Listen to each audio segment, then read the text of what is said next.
brave the weird and haunted shores at world's end. Then you will need a captain who knows those waters.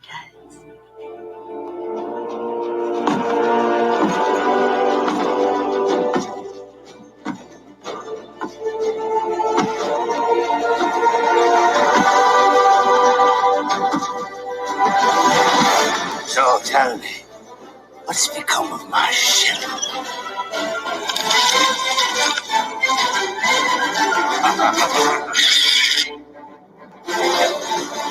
What's going on, everybody? Welcome back to Matt Goes to the Movies. And if you've been following along, you know that it's time for Pirates of the Caribbean, Dead Man's Chest.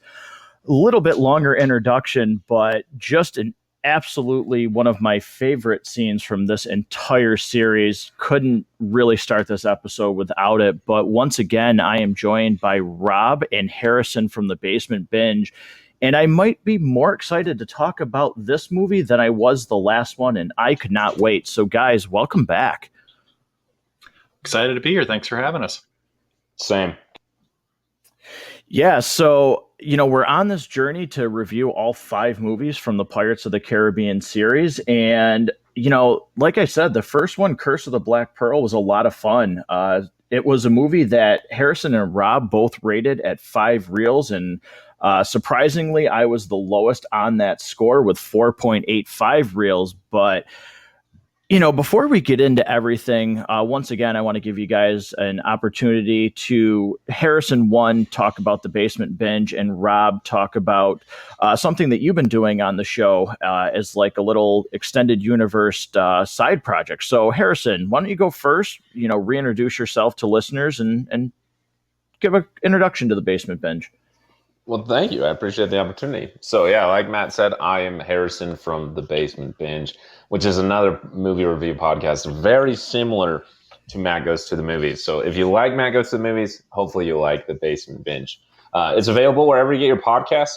And also this month, September, is the 2-year anniversary of The Basement Binge. So I have some episodes, one that I recorded earlier today that should be coming out either later today or tomorrow, and some other very, very exciting episodes that I'm working on that is just a lot of fun to celebrate the 2-year anniversary. Not really on a theme, but just movies I wanted to talk about. So if you're interested in listening to episodes that are currently released, the 3 of us here have done some on the Fast and Furious movies and also the Teenage Mutant Ninja Turtle live action remakes. In addition, there's tons of MCU content over there, reviews of films currently in theaters, those types of things. So yeah, go check out The Basement Binge if that's something that you think you'd like. Thanks again, Matt. Yeah, of course. Rob, like I said, you've done an extended universe, so to speak, here, our own little version of the MCU. Talk about that. Yeah, so the other title we had for it was the Multiverse of Madness. That one wasn't as good as the extended podcast universe, but yeah. So really wanted to spend time talking about some of the movies that have had a very long lasting impact on myself, and the one person I can think of who really has also shared a lot of those same films with the same kind of long lasting impact is my younger brother Eric. So we've recorded 3 episodes so far. Our plan is to probably do about 1 a month because that's about all the more that the 2 of us have time for. We just finished The Big Lebowski, which is a movie very near and dear to my heart. Prior to that, we had done an episode on Goodfellas, which was a lot of fun to do. And to really dive deep into that, I actually read a book for that. And then prior to that, we had done Fight Club as the first one that we did. So certainly I would recommend people check those out. It's a lot of fun to do. It's a lot of fun to prepare for and find an excuse to rewatch movies that we both love, but don't always necessarily make the time to go back and revisit. Yeah, they've been a lot of fun to listen to. You can definitely tell that there's a passion for those movies between the 2 of you. So listeners of Matt Goes to the Movies, if you haven't checked out any of those episodes yet, I highly recommend you do so. So guys, before we get into our teaser trailer, which is we try to keep it 2 minutes spoiler free, let's recap from Curse of the Black Pearl. I'll go first. So our rankings for these movies before we started, I had Curse of the Black Pearl at number 1, Dead Man's Chest at number 2.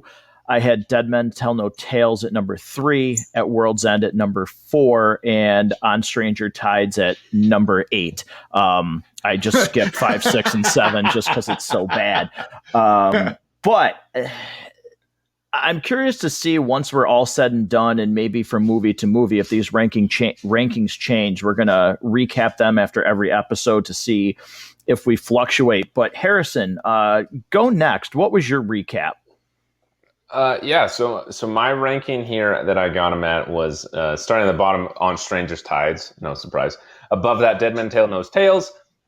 Then really kind of tied for second place was The Curse of the Black Pearl and Dead Man's Chest. And then at the top, uniquely, was at World's End. So I am excited that we are moving on throughout the series, especially because Dead Man's Chest is a blast and like builds on the fun that the first one had anymore, and also gets me excited to talk about the third one. Rob, where did you stand? So starting at the top and working backwards, I had Curse of the Black Pearl number 1. I had the fifth film, Dead Men Tell No Tales, at number 2. I had at World's End 3, the film we're about to talk about, Dead Man's Chest at 2, and On Stranger Tides I had tied with Matt at number 8. Yeah, I think for a rewatch of On Stranger Tides, Rob, I might have to subject you to coming over, and if I'm going to suffer, we just have to watch that together. We'll get through it together somehow. Yeah, an outside movie night might make that a little bit more tolerable. But yeah. Getting into it, Harrison, I'm going to let you start off today. Walk us through the teaser trailer portion, 2 minutes. How do you feel about this movie without spoiling it? Oh my gosh. Like I kind of mentioned as I elaborated too much when I was talking about my rankings, this is just a blast. Like all the things that we praised in the last episode, which if you haven't listened to and you're listening to this one, go listen to the other one, are still here. Cinematography, music. I mean, I think this film has the best music of the entire 5-film series. The music is phenomenal. The acting and the performances in these characters are just as fun. And then we get the best antagonist ever in Davy Jones, played by Bill Nighy. And I love the way he plays him. And it's just fantastic. The way that it builds on like the fantasy elements of the Pirates of the Caribbean world, while also just being just as like loony, as insane, like the MacGuffins, so to speak, and the way that the characters interact with each other builds on kind of like the weirdness and zaniness of the first film, to some fault, but also to its great pleasure that just makes it so kind of over the top ridiculous in the best way possible, while also being like so sincere to these ridiculous characters.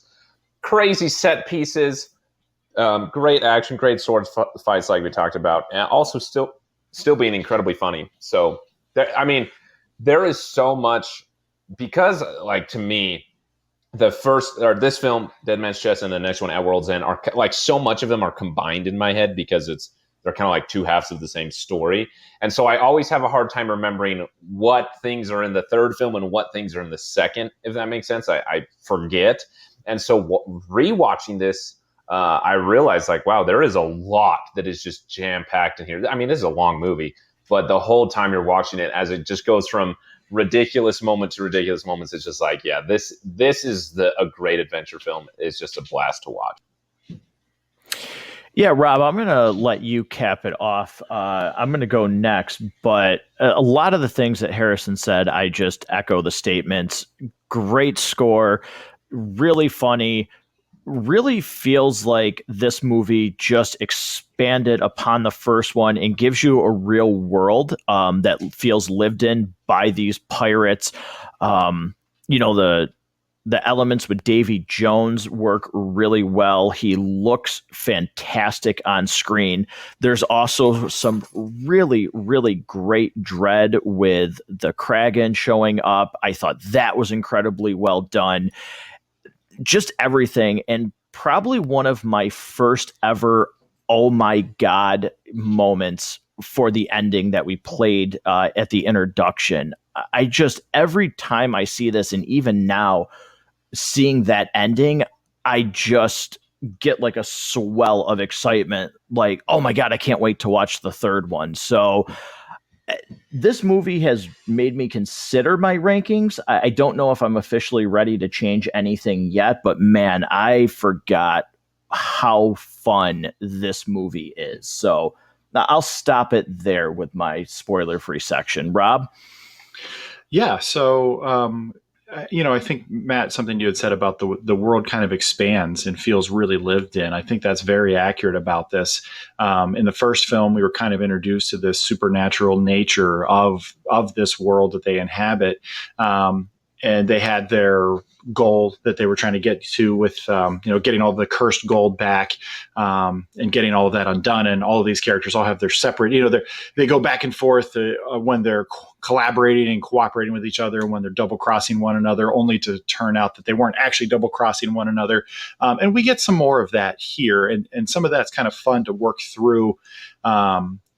Some of those relationships, and we see those expanded on here, and it's really interesting. And I like that these characters continue to grow. We get some really fun callbacks to the first film. This is a series that, start to finish, it kind of helps to watch them fairly close to one another, because if you're paying attention, there are some really good callbacks. This movie's pretty graphic. I don't entirely know how they squeezed the PG-13 rating out of this. This might be one of the darkest, scariest Disney movies that are on Disney Plus right now. And there's some real macabre moments in this, for sure. That, like I said, may not necessarily be good for kids, and I think is a little bit of a tonal change from the first film, parts of which I don't think work as well maybe as what you guys do when it comes to some of the specific choices that they make. Interesting. I'll be interested to hear as we dive deeper into that. So, with that being said, let's move to the spoilers and talk about this movie in depth with our seat to screen section of Matt Goes to the Movies. So what we do here is we talk about what works and what doesn't work, and we can jump back and forth between, what does and what doesn't. But my first point that I'll make for what works is it's more of Jack Sparrow. That works. But what really works in this movie, more so than Johnny Depp bringing in another great performance, is the villain that you introduced in Davy Jones is done incredibly well. With that element, the fact that he looks good on screen, you can sympathize with him. You're curious about how he got this way. That villain really works, and I think helps really carry this movie and drives it to be better than I remember thinking. Like, I've always liked this movie, but watching it back and seeing Davy Jones and that performance, I think he's one of the standout things about this movie that really make me question whether or not, for me, this should be number one. Harrison, I'll let you go first. Rob, I'll let you cap it. Yeah, I mean, I echo everything you said about Davy Jones. He's a fantastic villain, like someone who you can really empathize with and feel heartbroken with. But he's also just extremely intimidating and scary. I agree with what Rob kind of talked about. Like, this is kind of an intense PG-13 film. Like, they're really kind of pushing the limits. And it just makes for a really kind of intense journey for Jack Sparrow, that when he's scared of the beastie, so are you. And it's great. I mean, the visual effects behind Davy Jones, phenomenal, even now. And so you get that on top of like the weird triangle romance between Will and Jack and Elizabeth. I mean, all the double crossing, everybody trying to figure out how they want a piece of the heart. It's just fantastic. It's so great to watch. And we talked about in the last podcast a lot about how we loved the character so much and how that was like a strong point of the film and one of the great reasons to continue to watch it. And so to introduce another character, like, that's a tall tale to live up to. And Davy Jones does it perfectly. Like, of all villains, people know, like, when you say Davy Jones, everybody thinks of the octopus tentacles now. Everybody does. They all know because he has a great legacy. And that's just like one section of the entire film. Rob, I'll let you follow up. Yeah, so I definitely agree with that. I'd kind of like to talk about there's as far as things that work. There's something they do in this movie that I can't tell you that I've seen done in a lot of other films, and certainly I can't. If it's been done before, I cannot think of a single example done as well as this, and that is creating a one-on-one sword fight that works and continues to tell a story.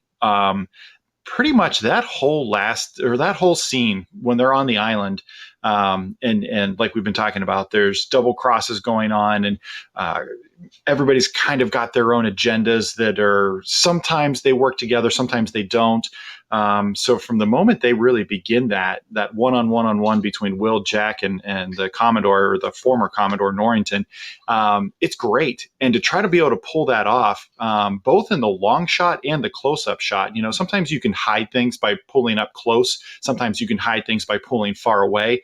And at no point do I feel like they're hiding elements of not being able to make that fight work. And then when you have the water wheel, I mean, that's one of my favorite scenes of this entire series. And those are almost kind of the same scene, even though they're sort of a continuation of one to the other. The water wheel scene, it's so creative and it is so well executed, and at no point does it feel. Harrison, can you hear me? That water wheel scene is just fantastic, though, because it's a continuation of what they were doing on the beach, but it's a natural continuation.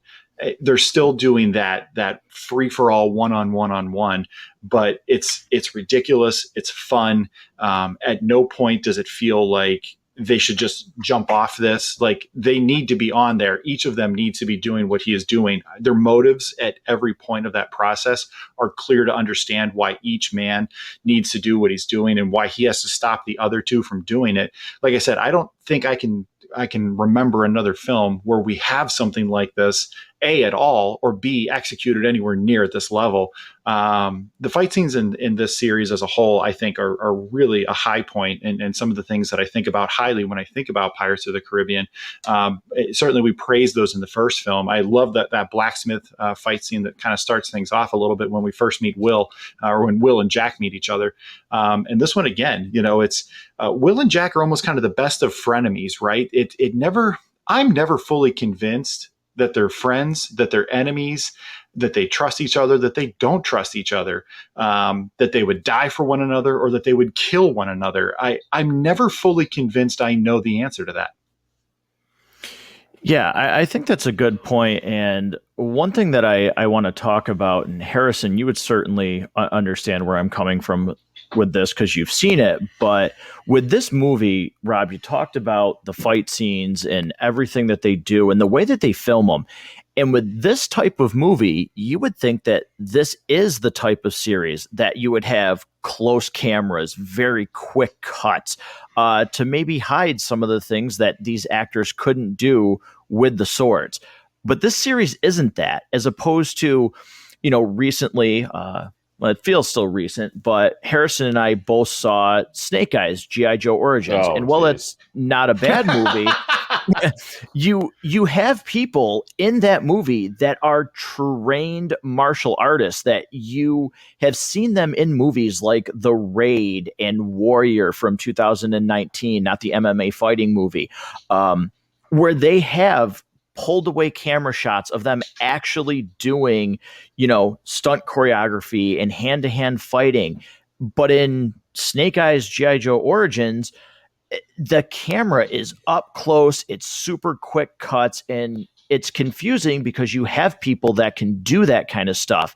In these movies, it's the complete opposite, where you would think maybe, Johnny Depp,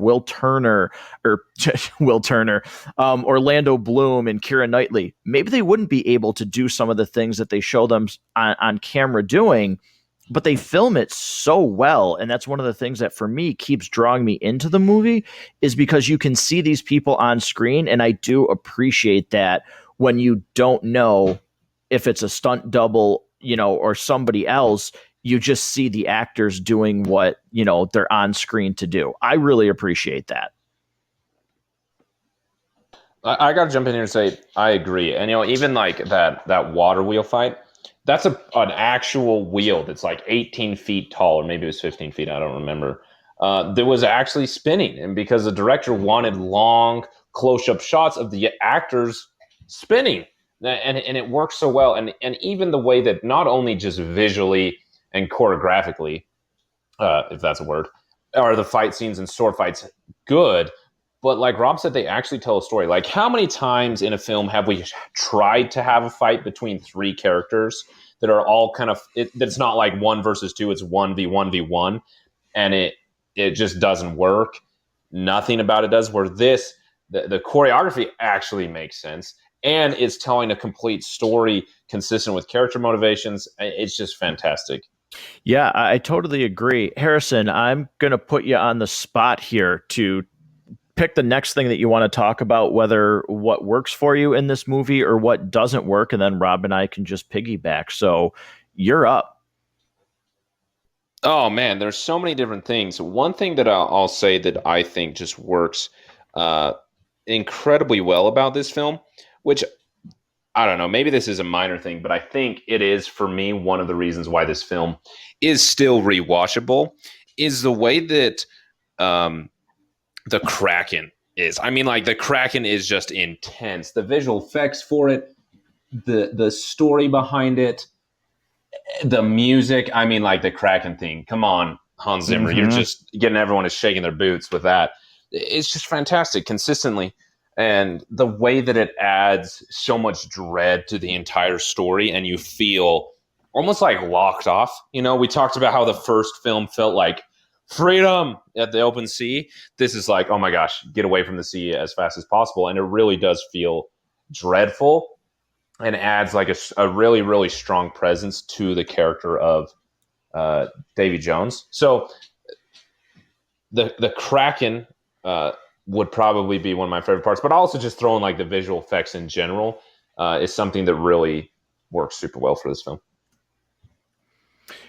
Yeah, Rob, anything that you want to add? I kind of talked about, that part of this movie a little bit, but do you want to, go off of that? Yeah, so I'd like to talk about the practical effects too that are used in this right towards the beginning. The practical makeup effects are really, really well done. I want to say it's predominantly with Bootstrap Bill. I think a lot of the CG is done very, very well up until it's not. I think the Kraken is very scary. It's real threatening. And then you get to the last time we see it, when you see all the teeth, and holy cow, that to me looks pretty cartoony. It's that we have so much good CG up until that moment for me, where he's about to, it's the big climax of the movie. He gets swallowed, and it's hard to look at that and not be like, oh, that was the best you could do, at least for me. Interesting. Harrison, any thoughts on that? Because I did not get that. So curious to see what your thoughts are. Yeah, I think I kind of lie in the middle of you, where I think like the visual effects, like the actual computer generated image, is phenomenal and extremely well done, especially for whatever year this film came out, 2006. But the design of like the teeth and just like the mouth of the Kraken, I think is not great character or creature design. I think so much of the creature is like fantastic. The way we just see the tentacles, and so much of it is hidden. And so when we do get the reveal of its mouth, it's kind of like, well, that's, I mean, like, it's good and bad to me. So I kind of see both sides of it. But one thing that I just want to throw in, because, I love my little trivia about film. So the visual effects artists, I was watching a documentary about this particular film like years ago. And they, like, in case anybody doesn't know, visual effects isn't just like, oh, here, let me click a button and my computer generates this thing I tell it to. Like, a lot of it is like animation. You have to have reference for things. There's a lot of actual creation behind the artists. That's why they're called VFX artists. Anyway, they were struggling to get footage of, or not footage, but like reference to base a Kraken on. Like, how do we make this giant tentacle look? And I don't remember who it was. Somebody involved in the film encouraged them to watch one of these really old Godzilla movies. I don't remember which Godzilla movie it was, where an actual octopus is like crawling over a miniature set of a city.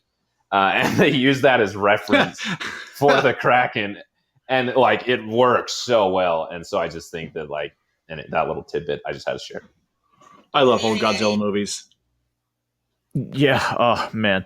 All really good points, but gentlemen, before we say anything else, I totally forgot one thing, and that's as an homage to the basement binge. We were supposed to do rummage for the rotten. So before we get so too far into this, where we can't, let's talk about that really quick. Rummage for the Rottens, brought to us by the Basement Binge, is an idea that Harrison has for his show. And it's who's going to like this movie the least based on reels. Last time it was me for Curse of the Black Pearl. I'll go first. I think it's going to be Rob. I'm going to say that pretty easily this week, that it will be Rob. So that's my guess.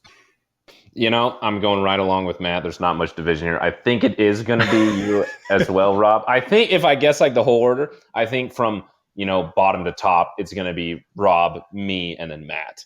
That's that.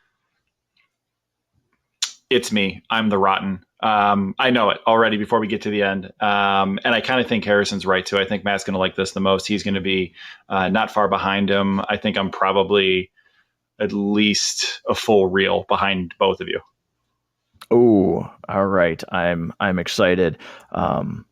I'm also excited to have the first ever negative reels when we get to Stranger Tides. But negative reels. So we'll save that for the end to see if we're right with Rob. At some point, we'll have to figure out what the running tally will be here for what you get if you guess it. But getting back to what works and what doesn't work, Rob, you talked about some of the CGI, and you said this from the last movie. So I'm going to bring up this point, and I'm going to ask you to follow up on it first. But what works for me, again, in this movie is Elizabeth Swann and Will Turner. I still like the relationship. I think it has a natural progression.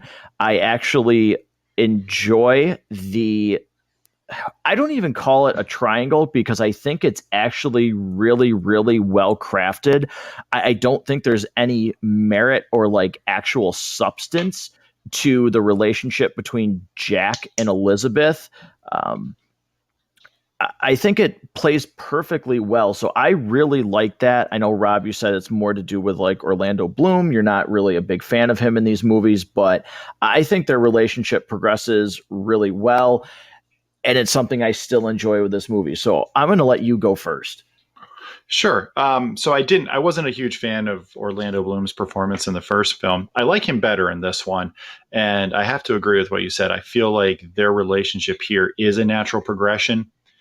I won't even call it a triangle, but just the introduction of Jack somehow swinging his way into their relationship somehow.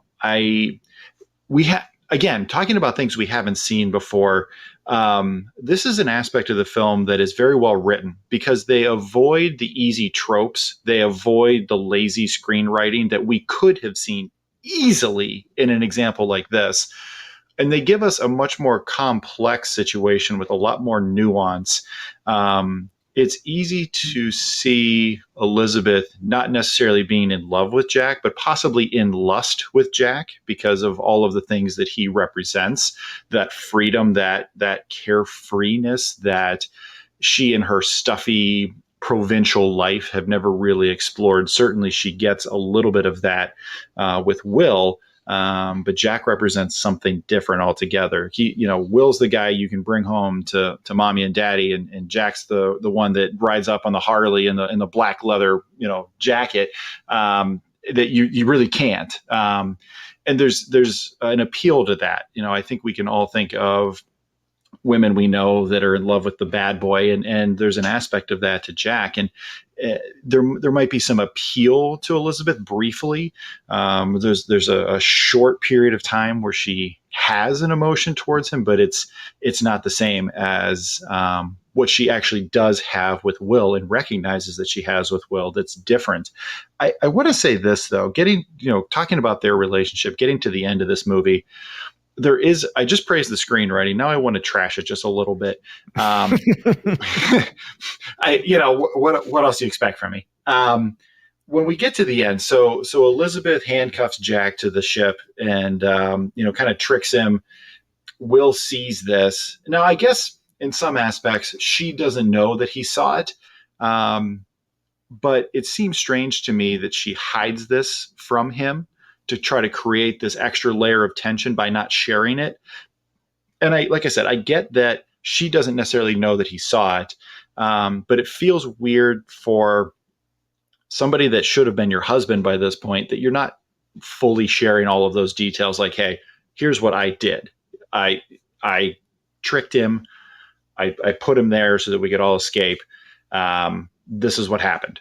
That it seems a little weird, and it's going to set up, that tension a little bit there, with Will not really sure what his fiance's intentions are. Is Jack this other competitor to him? I don't know. I feel like I don't feel real strongly about this, but it's just kind of weird, and maybe you guys can help me out and figure out how I should feel about, that aspect of the scene. All right, Harrison, you're a better man than I. Take it away. I don't know about that, but as far as the relationship, to jump back a few steps between Will and Elizabeth, I think it's at one of the strongest points in this film. I think the progression is phenomenal.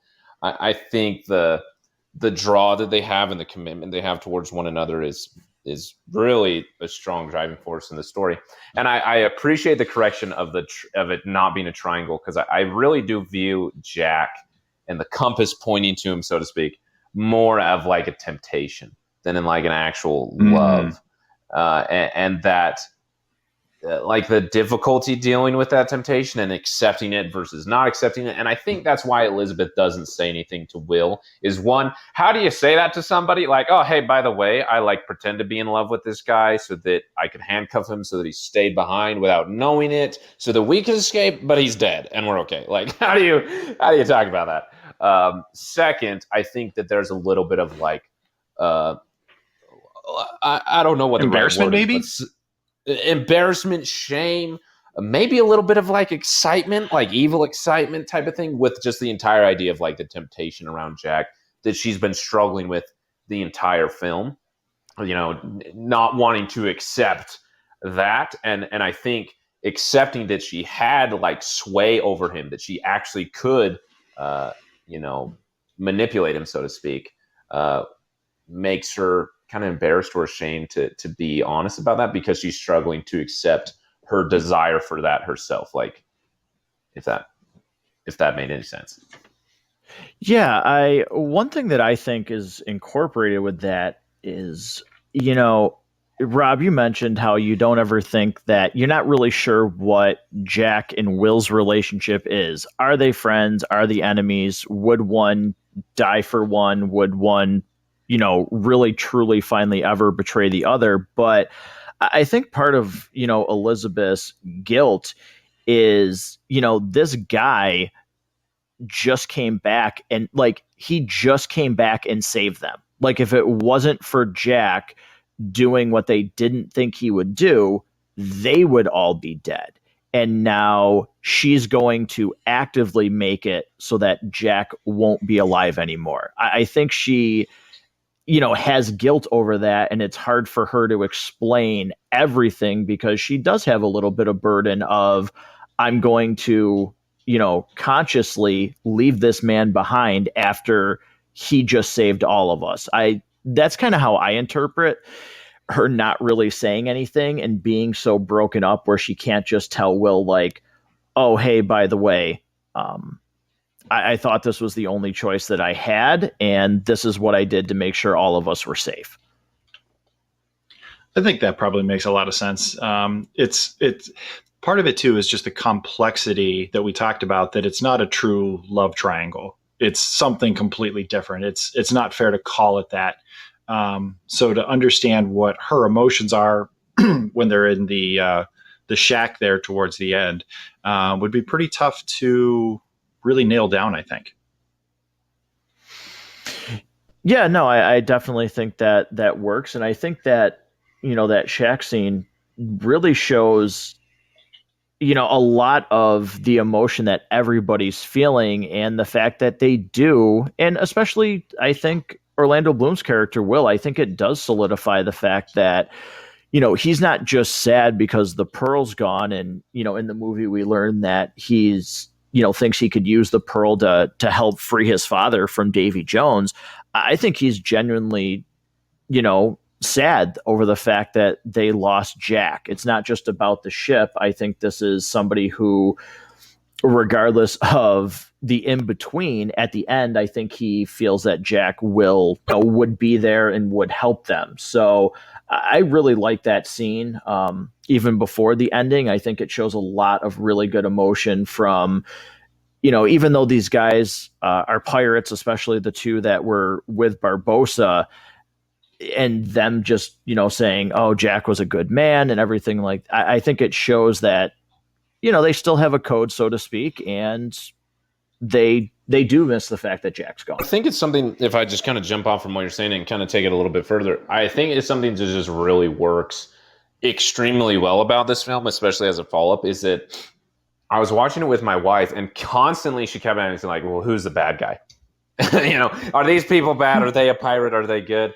And I was like, well, right now they're working against each other, but then later they're going to work together against the more vicious bad guy. And like, there is so much about this story that is super unique. Like, the way that the backstabbing goes so back and forth and is so like genuine in the motivation that would cause backstabbing and like the circumstances how it would happen. It's really kind of unique in the way that it's not 100% straightforward. Like, it zigs and zags all over the place. Like, we go from a wedding being rained out to like cannibals on an island to a giant sea monster to and liar's dice to a three-way sword fight. Like there is so much back and forth here that really is unique, on top of like the ambiguity of all the characters. Like, well, is this a good person or a bad person? Are their motivations good or bad? What are they not revealing in their cards in how they're trying to play? Like, obviously we kind of always guess that about Jack. Like, well, how is he trying to spin this for his own advantage? But what is everyone else doing? And and the things layer on top of one another, including the romance element. Like that same uniqueness, that same ambiguity is throughout the entire film, and makes it so much fun to watch and try and dissect the whole thing. Yeah, I totally agree, Rob. Anything that you want to just cap that off with?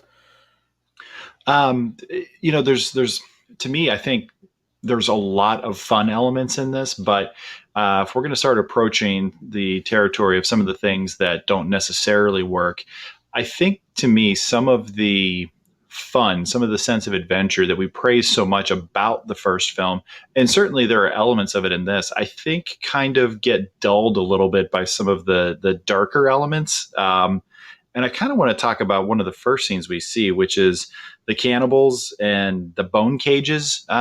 That's rarely funny. Like, it's kind of hard to make cannibalism funny.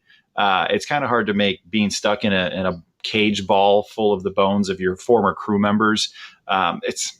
It's kind of hard to have a smile on your face when that stuff's going on. Like, the scene itself where they're climbing and they have to try to get there ahead of the other one, and they're rolling and all that other stuff. Like, that's all funny, but then you kind of see like a spine hanging there, and to me, it dulls the fun just a little bit. And then, you have the cannibals chasing Jack, and then they stop and they start chasing the dog. And now I'm more concerned about the dog and his safety. And he's featured in a post-credit scene where they're kind of, shown being worshiping of the dog. And you're like, oh, great. Now they're going to boil the dog, they're going to light the dog on fire and try to eat him. Like, some of those moments, and there's actually a couple places we see something like that.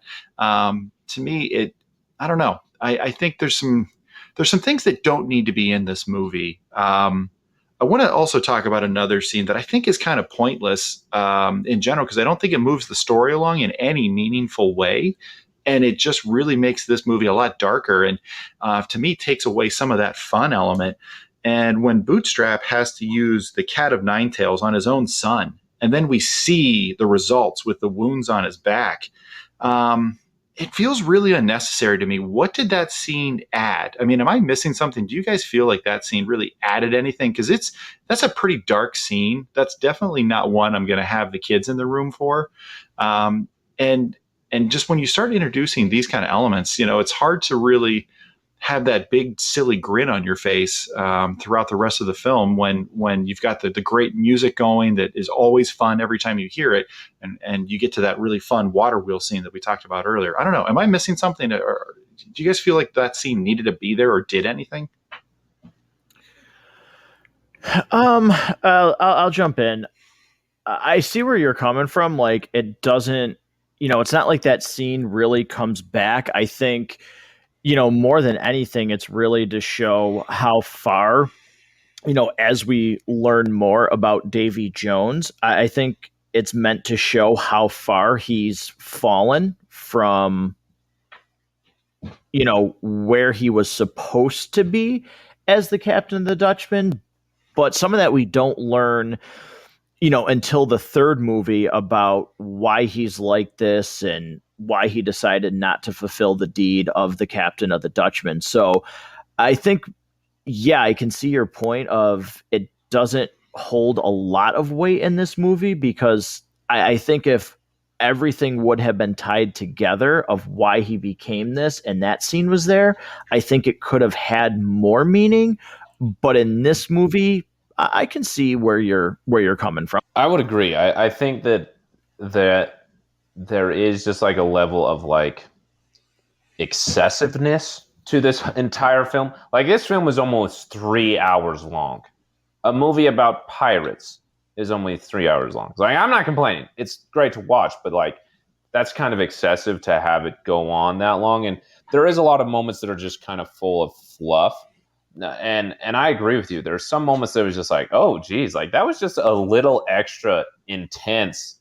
Like, how is this in this movie type of thing? And while some of it really does increase the dread or drive the story more, there are those scenes that's like, well, why did you have to do it that way? Like, that just seems a little excessive, a little further than it needed to be taken. And that film you pointed out, I think, is a perfect example. I do think, to also just agree with Matt, and I guess I'm just kind of being repetitive here, is that like, I do think that they was trying to drive home a point about Davy Jones, and I think that just the rest of that gets lost, and so that's just kind of like the one scene that sticks out more than the rest.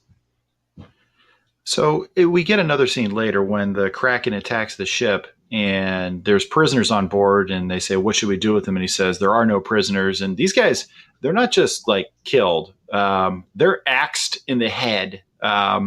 It's pretty intense. And I don't know, for me, I get it. He's the bad guy. He's clearly a bad guy. And I don't know that like those two scenes really need to be there to sell that point. I think we kind of just go along with it. Like, we've set him up. He's the big bad of this film. We're coming along with you. I don't know that those things really add anything extra.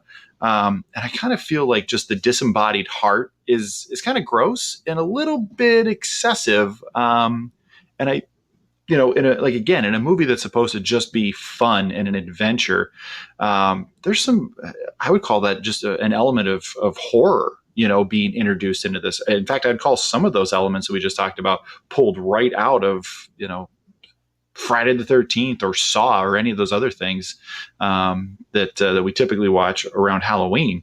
And I don't know that they necessarily, I don't know. There's parts of it that I think just take away that element of just having a good time. You can sit down, you can watch this movie anytime in any mood and just be happy that you did it. There's parts that, I'd fast forward through a lot of that. For a movie that's, I think it's the runtime's close to 2.5 hours, almost 3 hours. They could have cut a lot of this down and gave us a more entertaining movie. There's certainly a tonal shift from the first one to the second one.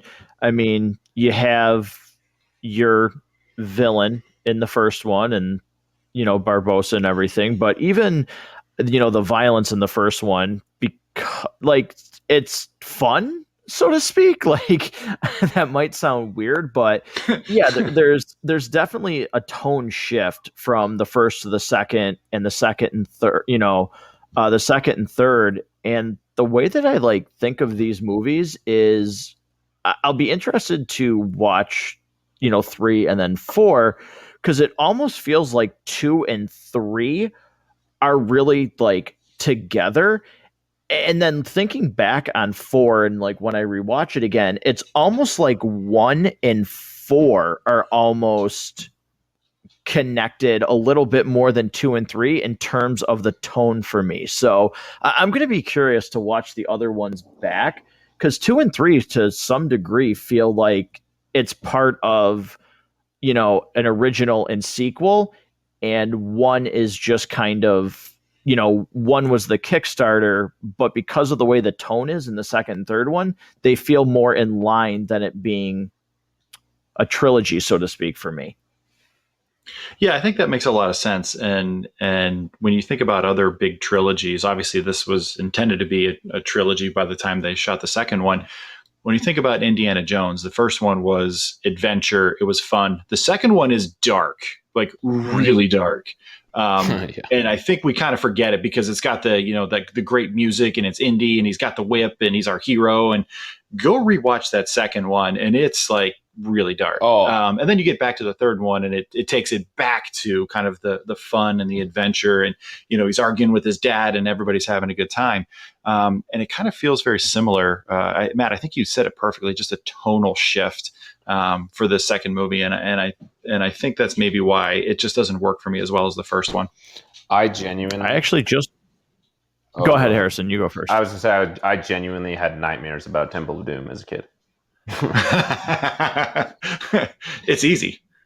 I literally just watched the Indiana Jones set over the past couple of days, and I totally agree. Like 1, super fun. 2 is great, tonal shift. 3 goes back, and then I decided to just stand outside and pelt myself in the face with the hose after watching the fourth one. So hold on, wait, you acknowledge the existence of the fourth? Because I don't. Oh, I will acknowledge the existence of the fourth, but again, it's this time it was spraying myself in the face with a hose. Last time it was, putting hot sauce in my eyelids. I always do something terrible after I watch that movie just to remind myself, don't do it again, but it keeps happening. Yes, don't watch that one. Right.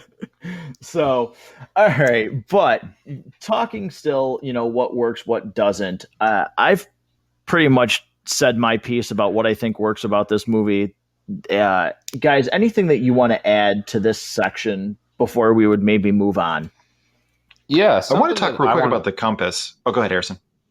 Oh, yeah. I was just going to say something that I think that doesn't work for me the most. I talked about this a lot earlier, that it's super fun how it zigs and zags and just goes crazy and takes up the craziness of it all a lot more than the first film. While that is something that I really, really do enjoy about this film, it also does make the writing a little bit weaker.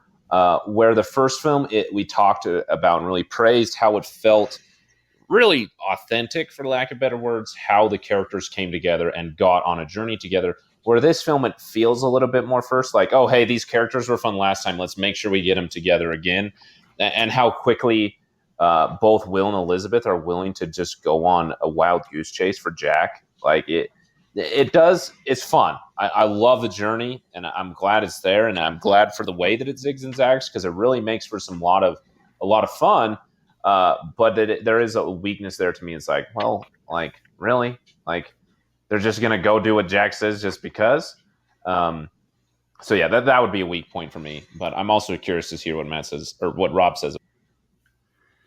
Yeah, so the compass, I actually really thought this was one of the highlights of this film in terms of creativity, because in the first film, they never specify exactly what the compass is for. And it makes you wonder when they made the decision to do this. And I don't know, maybe one of you guys know if they ever truly intended for there to be a sequel. to Curse of the Black Pearl, if that was something they were just going to wait and see, if they ever planned it. Because obviously in the first film, when they talk about the Isla de Muerta being a place you can only go if you know how to get there, or if you already know how to get there, certainly you would think, okay, well, maybe that's the compass's intent. That just guides you to that island. It's this enchanted object that's its purpose. And then when they never tell you that that's what it is, but in this movie, when they actually explain it, it's a really cool object that I was really impressed with kind of the decision they made to explain it. And I don't know if it was always intended to be that, or if it's something that they modified once they realized they had a hit and were ready to do a second and third film. I thought that was a cool element. Yeah, I like the compass element. I'm not sure. I mean, I think everybody probably, well, in terms of these kinds of movies, I'm sure everybody probably hopes to, get a sequel. I can't imagine that they thought like the first Pirates would be as big as it was. And then, man, just again, like back then when these movies were coming out, the opening for Dead Man's Chest and just being the number one movie at the time and setting a record. I'm pretty sure there was some stuff along the way there. They were like, okay, writer's room, let's sit down and figure out what this actually does. Because I don't think they anticipated the amount of box office that the first one got. And then, yeah, I think they had already planned that we're definitely going to do 2 and 3. So I think they did some improvising, some behind the scenes stuff where they had originally planned for this to be a trilogy the whole time. All I know is that they were originally, I would 100% agree with everything that you said. I would just add that I know they were originally going to name the first film Pirates of the Caribbean. That's it, like no added on statement. And then they're like, oh, well, hopefully let's get a sequel, so let's add on The Curse of the Black Pearl.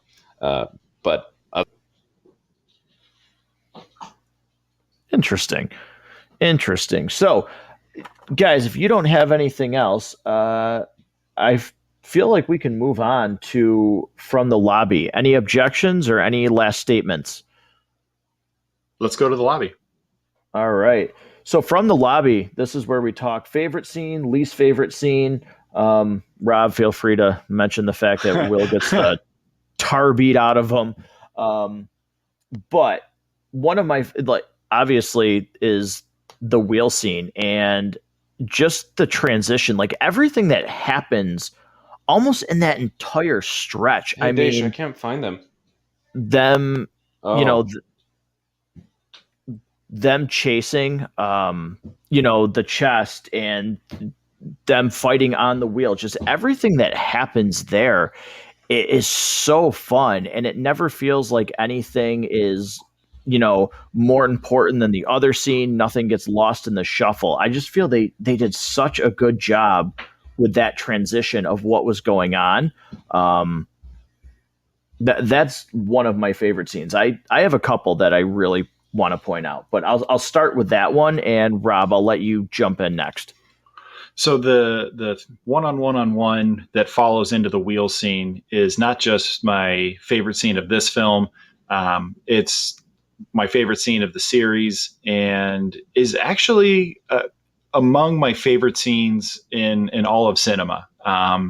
It's hard to think about something that brings me that much joy to watch the craftsmanship that went into creating that scene from start to finish, from the conceptualization to just the execution, the actors, the writing, everything that built to that scene. And then, when they actually shot it and put it together later, added the visual effects to really, if they'd shot it on a green screen or whatever they did, to really make it feel like it's actually happening from start to finish. I adore it. Harrison, where do you stand? Yeah, also love that scene, but just because the two of you talked about it, I'm just going to talk about a different one that I love because I have a hard time thinking. But I genuinely do love that wheel scene. I think it's fantastic. The entire thing leading up to it. The scene that I love is actually the game that they play with the dice. It's called Liar's Dice. It's actually a game that my family plays now when we get together because of this movie, we watched this movie and then we were talking about like, how does that game work? We looked up the game, we figured out the rules, and now we play it all the time. It's genuinely a super fun game. But despite that, the real world crossover, I think it's a fantastic scene. I've watched so many interviews with the writers who talked about how they had much longer scenes that explained how the game worked a lot more to help watchers or viewers understand what was going on. Because when you really do understand the game and when you understand the characters' motivations in that moment, it's just an incredibly well-written, well-performed scene. To break it down really, really briefly, in case you don't know, in essence, when you're playing the game, you're taking your entire, all the dice in play. So if 3 of you have 5 dice, there's 15 dice. And so you're betting how many of a certain dice there are, right? 4 fours, for example, taking all the dice into play. And so Will, if I explain this real briefly, Will isn't playing to win. And you see that in his betting. He's not taking aggressive bets that would put the other person in a bad situation. He's only betting to keep himself safe, so that where he's not ends up the liar. Because really, all he wanted to know was the key. Where Davy Jones is being incredibly aggressive to try and capture Will, and then Bootstrap Bill, he is just playing to get the blame off of Will. And it's just really fascinating the way it's written, the way it's performed. I think some of the lines in that are exceptional when Davy Jones comes down and he says, "I accept." I mean, like, that's just fantastic. And the way he calls Bootstrap a liar, I just think that's an incredibly well-written scene, and I love it. And I love the, I mean, what a fun way to have the characters interact, throw in a cool game that not everybody knows about, and have it be such an important part of the movie. I really like that scene. I remember at one time you could buy a Pirates themed version of that game. I think I saw it on shelves somewhere that it was a specific like movie tie-in version of it. I believe it. We just play with cups and dice. We don't have the fancy version. Yeah, no, that's really cool. I like that scene a lot too. And one other scene that I really like, and it's not my favorite scene in the movie, but I like it a lot, is when Norrington comes back and throws the heart of Davy Jones on the desk. I really like that scene for the simple fact of, Harrison, I believe you mentioned it earlier, where like everybody's motivations, and Rob, you said the same thing, their motivations for what they're doing are sound. You understand why person A would do this. You understand why person B would backstab this person. And for him, it's a guy that was supposed to marry Elizabeth and then loses her to this just generic random, guy, this peasant, as he kind of sees him in the first movie in Will. And he's lost all of his honor, and that's all he's known his entire life. So his way of getting that back is to, retrieve the heart of Davy Jones and, give it back to, I forgot the guy's name, unfortunately. But I really like that because, again, it is for me good writing of where that character, I believe, at the end of the movie would be and what he would be doing on this journey as he's formulating his own plan throughout the whole movie with why he's with this crew in the first place. So I really like that scene because I think it's really well written for the character. If we're talking about scenes that really also work, I sort of love the world building that we get towards the beginning of this when that same character, I believe it's Lord Cutler, he's talking about how the world that he previously knew is, the corners of the map are being fleshed out, something along those lines. Really what brought the end of piracy was England got serious about it, and they sent pardons, they converted pirates into pirate hunters. They gave these guys a path to freedom because ultimately what they were doing was never truly sustainable. They were never going to make truly an actual go of this. You were only going to just keep doing it until you were dead, either heat of battle or one of your compatriots would get you at some point or another. So this was not really a long-term plan that these guys could actually make a go of it. So it was really cool to see kind of some nods to the real end of this type of life that they're referring to, and using pardons and making these guys privateers was one of the ways they did that. So I sort of like the factual kind of nod to history. To continue on the idea of world building, not so much actual history, but in like the fantasy elements, I love Tia Dalma. I love the actress who plays her. I think she does a fantastic job, particularly in the third film.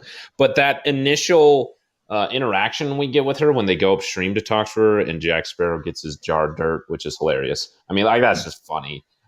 Just the entire interaction with her, the way that her house is like cramped and totally creepy, and you're not quite sure who she is or where she came from and how they know her, but you can tell that Jack is like just trying to get something, and Gibbs is like totally creeped out, and just the entire thing in a way that you understand when you see the third film even more. I really just enjoy that scene in the way that you see all the characters just being themselves with this new character that is really interesting.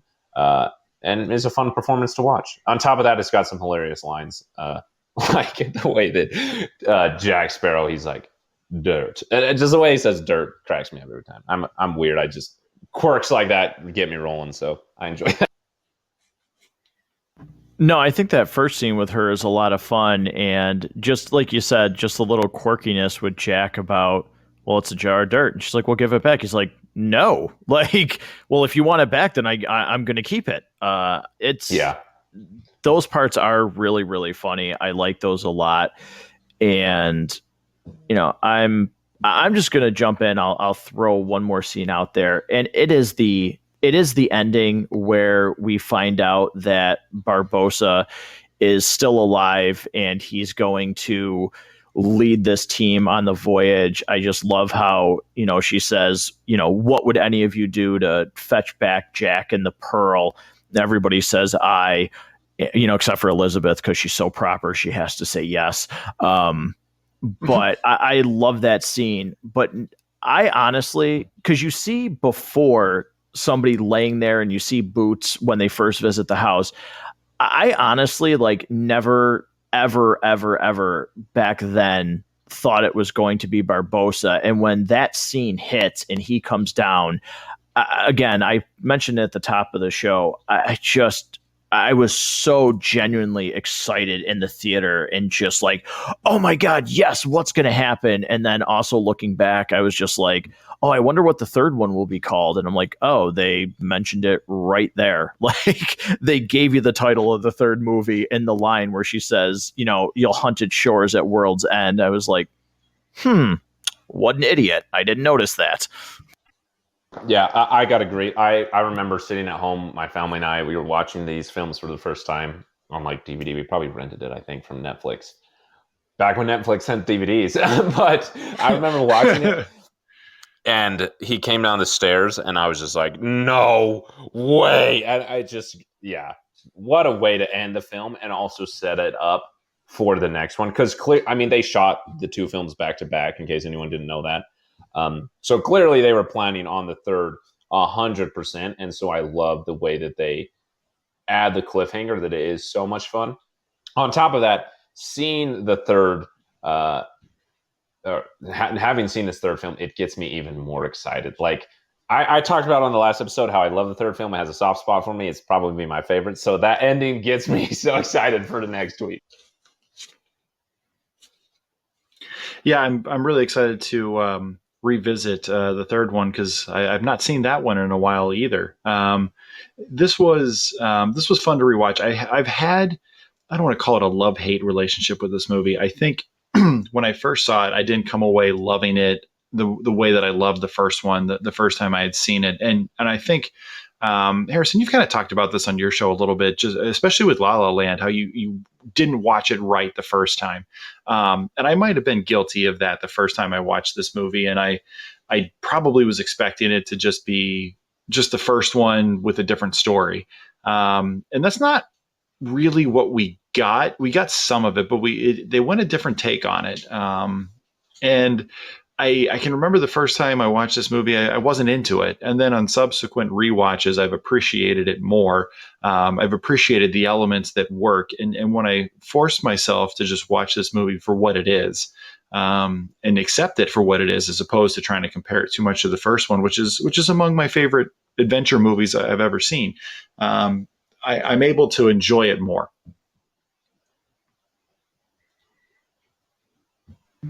Yeah, I'm going to echo a lot of that again, where I'm really excited to rewatch the third one because that is, the movie that has spent the most time in between seeing it. I have not seen at World's End in I don't know how long.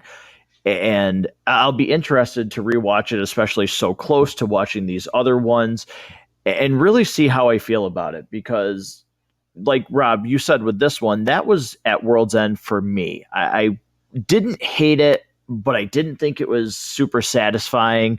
I thought there were some really good elements, but I thought it left maybe too many questions, or it tried to be what I thought at the time, like a little bit more intelligent than it was with some of its explaining and, how this world works and some of these supernatural elements. And I was just like, I'm not really sure I appreciate that. So I'm super excited to rewatch that movie and have a new perspective on it. Yeah, I think, thinking back to other episodes that you and I have done together, Matt, having the chance to rewatch Matrix Reloaded was actually really good for me, because I came away from my most recent rewatch with a higher opinion of it than I remember having going into it. And I would actually say the same thing when we did Watchmen. I'd not really understood it as much the first time, and thought, oh, this wasn't great. Rewatched it again a few years ago, and then when you and I did it, we did it based on the director's cut, and I liked it quite a bit more than any time I'd seen it prior. And I kind of feel that this movie, I have a higher opinion of it today than I did last week, before my most recent rewatch. So thanks to the show for giving me a reason to get a better opinion of something than I had prior. Those are the best episodes. Yes. Yeah, I think with all that being said, that might be a really great segue into Rummage for the Rotten. I can't really, for me, I can't name a least favorite scene. So before we do get into who's going to be the Rotten for this, I will let you guys have a second there to, if you have a least favorite scene from this movie that really stands out that you just can't stand it. Harrison, I'll let you go first. Is there anything that you just like, one scene that you're like, that's totally leaps and bounds my least favorite? If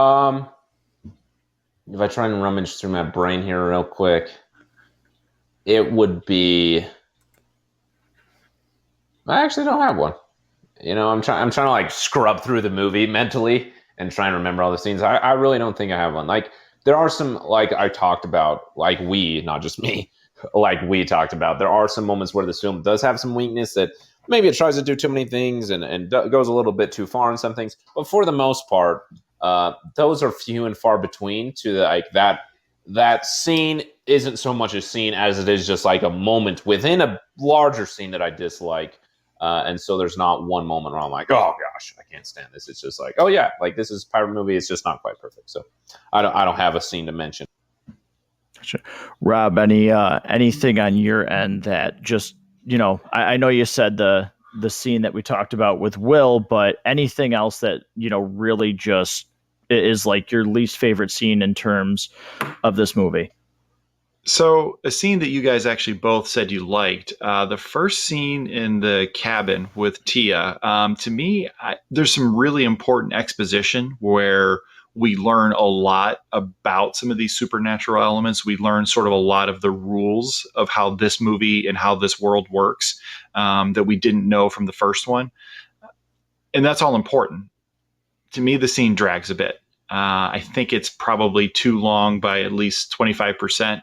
I would have liked to have seen maybe some more time in the editing room, chopping that down a little and picking up the pace a bit. I find myself sitting there just waiting for the next adventure, as opposed to like, okay, like, all right, fine. Yeah, we kind of get it now. I don't know. I would call that my least favorite scene. I know you guys said you both liked it, but it didn't work for me as well. I can respect that, though. I can understand. Absolutely. So with that being said, let's get into Rummage for the Rotten. Rob, we're going to let you go last since we all agreed that you would be the Rotten, just to see if we're right. So I will start this off, and just like you guys had for Curse of the Black Pearl, this movie is actually going to get 5 reels from me. And it might, even though I rate it higher than Curse of the Black Pearl in terms of reels, I'm still doing some thinking and some digging as to whether this is number 1 or if this is a 1A, 1B situation. Before the rewatch, I definitely had a gap between Curse of the Black Pearl and Dead Man's Chest, but on this rewatch, it is so razor thin. I'm not quite ready to officially put it as number 1, because overall, I do think I can see how this is not as tight of a movie as Curse of the Black Pearl, but there's just something about it that is, to me, more fun, even though there's all of those elements of, some pretty dark stuff. So, Harrison, I'll let you go next. I really do agree with what you said there, being a razor-thin difference. It's going to be hard to re-rank these things. As far as my rating goes for Rummage for the Rotten, this is a real simple. I knew it going into it. I'm pretty sure I knew what it would be. Came out of it confident. It's just a solid 4.5, which is fantastic. There's just a few moments, most of which we talked about in this, where it's not quite like perfect, where I'm like, oh my gosh, it's glorious, where I can easily kind of complain about some things. But they are so minor and really do not detract from the quality of the film in any way. Like I said with the first film, if somebody said you want to watch Pirates, Dead Man's Chest, I'd be like, of course, get the popcorn. I would never say no. So I love this film. Solid 4.5.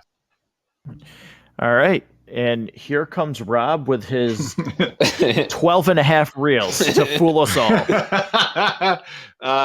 So wouldn't that be great if I was going to be able to pull a switcheroo like that? Nope. I just got a wheelbarrow full of rotten right here. 3.75 reels for me. The things that work really well. But there's things that, Matt, like you said, I think you said it really the best. Some of the tonal changes just feel like they don't belong in this film series for me. And there's certain scenes that are too long. The movie itself is too long. But the parts that are there that work really work and remind you why, as a whole, when you think about the Pirate series, you think of the fun, you think of the music, you think of the crazy characters, and you think of the wild interactions. You think about each character's motivation changing within seconds. It help this person, then fight this person, and then you're helping them again. We see that really done well here. But the parts that don't work, it's hard to overlook and enjoy the fun for what's there. So 3.75 reels. All right. That's an interesting score. Because of the fact that you said, you look at this movie better than you did a week ago. So, interesting to see like what that would have been before a rewatch, like how you actually rated this movie. Because not that 3.75 is bad or anything, but it definitely seems like this was, much, much lower when you first watched these movies, that you didn't really have a good time with it, like you had, kind of mentioned. At one point of my life, if I would have been told what Matt Goes to the Movies was going to be and said, now assign it out of 5 reels, there's periods of my life I would have given this like 2. But it's one of those things that, but I think that's, again, like I said earlier, it's because I didn't watch the movie right. I had a different set of expectations, and when it didn't fit my expectations of it, when the parts that didn't work really didn't work for me, and I wasn't able to overlook them to enjoy the parts that did. There's parts of my life I would have given this a 2. Yeah, I think that's one of the great things about being able to go back and rewatch these. And I've certainly had movies where, I don't know what it was, if I went to the theater tired or, just watched it under the wrong setting. I was having a bad day where I go back and, watch a movie and I'm like, why the heck did I not like this in the first place? Or, whatever else the case may be. So, it's fun to go back and be able to do this. I'll certainly be interested to go back and watch the other movies now. And again, like I joked, but even on Stranger Tides, I'll be interested to go back and say, okay, is this as terrible as I remember it? Do I, for some reason, like it a little bit more? Or will it stand out even more watching it so close in succession with the other movies that I like that it's just like, oh, no, I dislike this even more than I thought the last time I disliked it. Yeah. I'm very much in line with that idea. I think I've seen the fourth one a grand total of once. And I remember definitely being really tired when I watched it. And there was nothing about it that kept my interest. So like I had said about giving this movie its fair shot, just view it in the context of itself. I'm actually kind of excited to rewatch a movie that I don't think I like, and give it its own sort of fair shot to see if it is actually any good or not. I'm excited as well to watch these. There's something for me about like recording an episode that makes like a lasting memory of the film. And like the first 3 films, I know them really well. I remember them really well. But the last 2, I like remember so little about them, like just glimpses of them. So I'm excited, for good or bad, to make some lasting memories of them. Good time here before we close the show to recap that, when this first started and we did Curse of the Black Pearl, I'll go over them. We talked about it at the top. Our rankings to start this. I had Curse of the Black Pearl at number 1, Dead Man's Chest at number 2, Dead Men Tells No Tales at number 3, At World's End at number 4, and On Stranger Tides at number 5. Harrison, you were World's End number 1, Curse of the Black Pearl number 2, Dead Men's Chest number 3, Dead Men Tell No Tales number 4, and Stranger Tides number 5. Rob, you had Curse of the Black Pearl, Dead Men Tell No Tales, Dead Man's Chest at number 3, At World's End at number 4, and no surprise at Stranger Tides number 5. I'm not ready to say that it has switched, but Harrison, I'll start with you. Has anything changed on your rankings from watching this one with that, now? Not yet. Maybe. It's weird because I rated Dead Man's Chest lower than the Curse of the Black Pearl. Like I gave Black Pearl 5 and this 4.5, but I kind of want to put this above Black Pearl because I love Davy Jones as a villain, but I don't know. I'll have to see how World Ends goes, and I think that will help me make a final conclusion on the rest of it. Rob, what about you, especially because, putting Dead Men Tell No Tales, something that we watched together, actually, and something that you had never seen, which, that for me, that's why I'm really interested for, on Stranger Tides, because before we watched it, I remember telling you, like, yeah, this isn't really that good. I don't like it. And then watching it, I was like, wait, this is better than I remember. So anything changed for you yet on these rankings? I know we're only 2 movies in out of 5, but I think so far my rankings are staying where they're at. I think there's a chance after watching the third one that might switch places with this. It might not. But I think they're probably going to remain about where they're at so far. All right. Wouldn't it be something if On Stranger Tides became our number 1? All three of us are just bamboozled by the fact that it's it's a great movie. And there was this hidden subplot the whole time that nobody ever caught. Right? Like, oh, I must not. I don't think have that's going to happen. Right. I didn't see this version in theaters. Like, this must have been the director's cut. Yeah, they released there's a different version for the Blu-ray. Yeah, if there's a on Stranger Tides Snyder cut, release it already. Release it. Release the Kraken. God, the length of these movies, that would probably be like 8 hours if it That's was what I a was going to say. Snyder. On Stranger Tides is already the longest movie of this, series. So I'm just, oh my God, I'm thinking about Zack Snyder directing these movies now. it'd be so weird. Just, oh man. So, all right. Well, that's going to conclude actually talking about Dead Man's Chest. But before we officially sign off, Harrison, I would like to give you one last chance here to talk about the Basement Binge. Obviously, how to contact your show and listen to your show is going to be in the show notes. But give us one last plug for the Basement Binge. Oh, well, thank you. I appreciate the chance to do that. Yeah, The Basement Binge is another great movie review podcast. It's currently celebrating its 2-year anniversary for the month of September. So there's some fun episodes I've been working on to come out this month that I'm excited for. Surprisingly, a film coming out, or not film coming out, wow, so well spoken, eloquence. Review coming out, an episode that I'm releasing, actually on Real Steel, talking about movies that making a lasting memory of for the podcast. That was one of them. So I recorded earlier today. Very excited to release that. But there's some other things over there already, like the Fast and Furious franchise, La La Land that Rob mentioned, some great animation films, the MCU, those types of things. So yeah, go get the Basement Binge wherever you get your podcasts and look out for those 2-year anniversary shows that I'm excited for, in addition to some reviews about films being released this month and next in theaters that I'm really excited to get to. So I just have to say really quick, Real Steel, I feel super underrated. I have a blast with that movie, so I'm really looking forward to listening to that episode because I really, really like Real Steel, actually. I don't think in any way, shape, or form is it, like great writing, but it's a fun movie to me, so I'm really looking forward to hearing that. Me as well. I mean, that's one of those movies that if you can just suspend your disbelief for a little bit, because there's some sci-fi elements that are just a little bit out there. Just have fun with this movie. This is a throw popcorn in your face movie.